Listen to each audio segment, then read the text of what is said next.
Yo, mad doggy dog in the building. Francis Ngannou take a bow. Wow, what a fight. Unreal. I mean, first things first, I gotta be honest with you, I wasn't scoring it round for round in terms of the story of the fight. Listen, same as you, I'm guessing. I thought Francis Ngannou won the fight.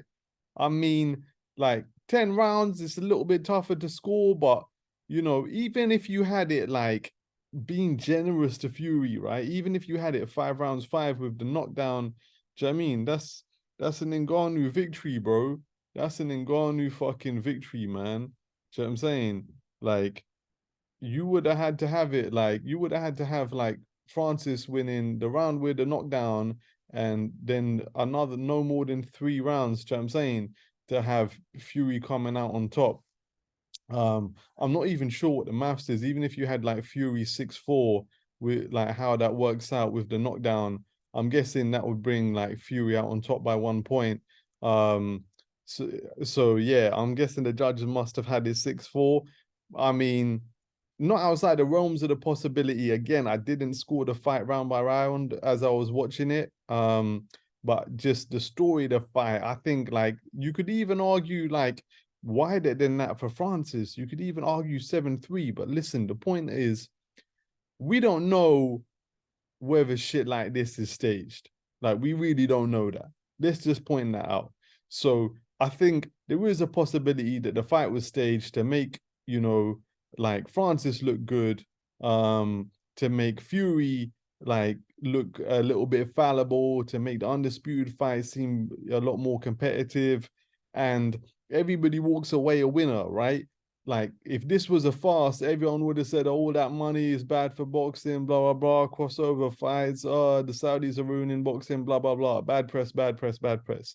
And when everybody wins, yeah, sometimes you got to just ask yourself the question. I mean, hey, I'm not, I'm not saying, I don't mean to take nothing away from nobody, but I'm just saying, yeah, the possibility is there that this shit was staged. You saw Vince McMahon there ringside; he could have been involved. Do you know what I mean? Like, he's crazy with the pen game, right?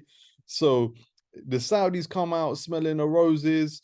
Fury gets a win, but like everyone's calling him fallible, which in a way is good for him because it's just like more attention for his fights now.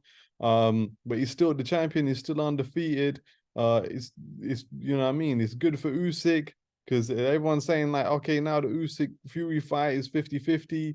It's good for Ngannou. Do you know what I'm saying? And it's interesting how he didn't complain. He didn't say I got robbed. He was very like statesman-like about it, and talking about, okay, I got my next fight now. So I just think that possibility is there. But putting that to the side, assuming that's not the case, assuming everything that we saw was completely legitimate, Francis Ngannou is an absolute monster. Monster. Like, for people that don't know, like in his last fight, which was coming on 2 years ago now, he fought Cyril Gane or Cyril Gane in January 2022, right, in Anaheim, California. And he came into that fight with one leg, yeah. And he had to fight basically just to like fulfill his UFC contract and to go out as the champion as a free man, yeah. And he done it, and he was the betting underdog. I think it was either 50-50 or it was the underdog against Cyril Gane. Cyril Gane was the interim champion in the UFC. Do you know what I mean? 2 arms, 2 legs, like looking $1 million. Everyone thought he was gonna beat him, right? And what happened? Francis went out there, put on a clinic, wrestled him, beat him. Sorry if I'm a little bit distracted. I can see Uncle Frank in the ring right now. They're chatting about the undisputed fight. See here in Saudi in Riyadh season where it's gonna break all box office records. This is the biggest fight out there. I know everybody in this arena. They're talking about the undisputed fight. 23rd December, Usyk saying he's ready. There we go. Typical Usyk fashion. He locked Tyson. Absolute pleasure. Sorry about that, guys. I just wanted to bring it to you live and direct. So yeah, man. I think I was saying Cyril Gane, yeah, look, he came in on one leg, uh, Francis Ngannou came in one leg, bust that boy up, yeah, bust out the UFC, free man like Morgan as the champion, has surgery on his leg, hasn't been in the ring, comes in, has his first ever professional fight against Tyson Fury, the lineal champion, right? Close enough to being saying the undisputed champion, and he busts him up, yeah, dropped him with a nasty left hook, came out, looked very much the competent boxer. I think all of the stuff we've been seeing has been trolling, right? With, on the pads where he looks like dog shit, right? This guy can really box, bro. This guy really knows what he was doing. Switching southpaw as well, feinting, not incredible footwork, but competent footwork, right? Sharp, able to read read what was going on.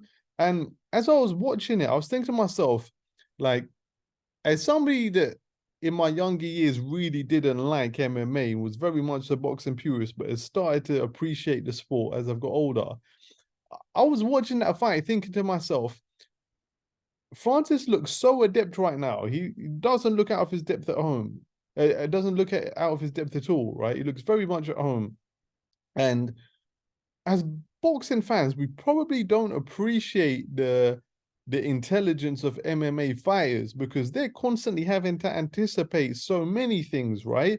You're sitting there anticipating, is this guy gonna fucking kick me in my face? Is this guy gonna kick me in my stomach? Is this guy gonna kick me in my shin? Is this guy gonna take me down and try and bum me to death? Is he gonna bum me, bruv? Yeah. Like and then there's the boxing on top of that, yeah. So you got to look out for getting kicked, look out for getting choked, look out for getting punched up, look out for getting bummed, yeah. Like that's a lot to contemplate in the moment, yeah. So for someone like Francis, yeah, to now he doesn't have to worry about any of that, yeah. Like he just has to worry about boxing. So trying to like deal with somebody who's very into fighting and the mind games like Fury and anticipating what he's gonna do, it's light work for someone like Francis who has got all these different computations to have to, usually deal with. Yeah. Like it's do you know what I mean? And I'm not trying to talk boxing down, right? There's a lot of boxing fans, a lot of boxing people, they're gonna feel, I'm seeing it in my group chat already, they're gonna feel like boxing has been a bit embarrassed, right? And I mean shit, like I don't think people need to like see as part of their identity when you talk about getting embarrassed, but I do think that there is a valid argument that in MMA the level of anticipation and the level of maybe like complexity that you have to account for is greater than in boxing. And so when you're just like when you've become at the elite level in one sport, if you just focus in on another and you're fighting somebody who is like very much into fighting and like what we traditionally call boxing, right? Then it's maybe just not that challenging to make the jump. Now, obviously, it depends on the styles, depends on what your skill set is and the guy you're fighting skill set is. But in this case, it really wasn't that challenging for Ngannou. Now, obviously, if he's up against someone else like, I don't know, Deontay Wilder, who could just fucking clean his clock, yeah, then maybe all of that goes out the window. But I do think like the Stars matchup is just not that great for Fury, man, because what he's able to do to bamboozle other boxers, do you know what I mean, might not work on someone like Ngannou, who's just used to fucking having to anticipate like 5, 6 different styles of fighting. Like it's not really that confusing for him. That's how it kind of looked. The other thing that you have to say is that Ngannou's only going to get better. Like, how much of a star is he now? Like, how much would you pay like to see him against Joshua, or him against Wilder? Like, he looked at home, man. Like, I mean, I had him winning. I think most people watching this probably had him winning. And yeah, man, like to see him against like how much would he like people were saying that okay, he has to go in against Fury because like when people were talking about going against Chisora or something, I probably wouldn't beat Chisora, he'd probably get knocked out against Chisora and then the mystique is gone, right? Better to just cash out big payday, on the whole MMA versus boxing thing. But now, sorry, like who wouldn't fucking back Ngannou to beat Chisora right now after what you just saw, right? I mean, I saw like Bunsey, yeah, talking about like Dave Allen would beat Ngannou. Like he wouldn't win the Southern, like even like fucking Eddie Hearn was saying he wouldn't win the Southern Area title, right? Are you sure about that? You know, so I feel like Ngannou's hit the absolute jackpot, and I feel bad for him, man, because like obviously, if you know his story, the guy's come from like the gutter. Do you know what I mean? He's come from the gutter. You know what I mean? Came out with the Drake, started from the bottom. Do you know what I mean? But I have to say just one thing. This is a bit of a local reference. If you're not from London, you might not like pick up this reference, right? But it maybe it's kind of a universal joke as well. Like, you know, when he came out to the slow down Drake instrumental, like started from the bottom, I was like, boy, is this guy from like North London, Wood Green or something? I'm saying, like, I thought Francis was from Cameroon. But anyway, where was I going with this?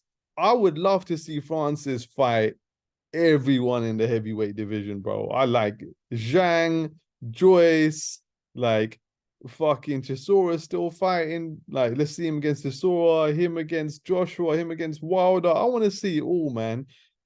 Put money in Francis's pocket, bro. And really, he should be right now, like the king of both codes, man. He should be the man. He should be the heavyweight champion of boxing and the heavyweight champion of UFC, bro. The guy should be an absolute mega star. Do you know what I mean? If what we saw was not staged. And again, that's not me saying it was. And so big up Francis Ngannou, man. I hope the Saudis hook him up.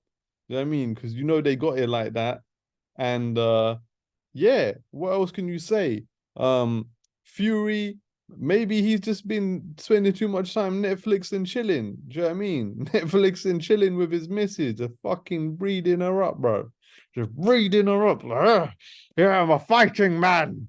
Do you know what I mean? Just giving a Jippo baby after Jippo baby after Jippo baby, just breeding up them Jippo babies, man. Sorry, gypsy babies. That was just a slip of the tongue. Do you know what I mean?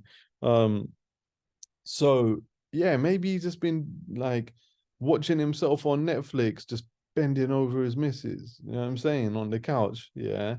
And he just mentally hasn't been there and taken his eye off the ball. And the other thing that you got to say, maybe this is one for tomorrow because I'm going off on one, but like there's serious questions about Fury's resume, man. Do you know what I mean? Like the whole thing about like if you take out the whole fucking, unless you're one of those like moron Fury fanboys, yeah, that just thinks he's the greatest since sliced bread and believe the whole mental health and gave his purse away to charity. And like, if you're one of the people that believes all that, then you're beyond like help in it. You're just a fucking idiot, bro. But like, if you're a rational person, there's serious question marks around like Fury's resume at world title level. But yeah, let's pick up on that tomorrow. Let me know what you guys thought the score was. Put the score in the comments. Peace.